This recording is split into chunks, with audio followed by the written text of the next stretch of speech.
Ako banka bude akceptovať tvoj príjem ako živnostníka? Za prvé, pozrie sa na tvoje tržby, na ich výšku a zoberie z nich nejaké percento. Napríklad, ak si mal obrat do 50 000 eur, je banka na Slovensku, ktorá akceptuje 50% z tvojich tržieb, deleno 12.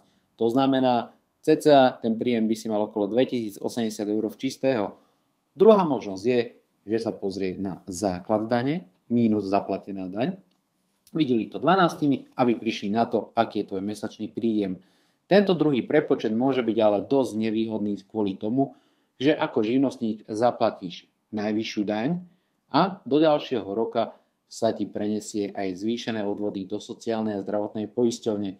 Preto, keď sa ma pýta živnostník, ako nastaviť daňové priznanie, do akej banky pôjdeme, pozriem sa mu na to komplexne, poradím tak, aby zaplatil čo najmenšie dane a následný rok aj najnižšie odvody, aby ušetril, aby mohol radšej splácať hypotéku, prípadne si odložil peniaze do budúcnosti a hypotéky sa zbavil oveľa skôr.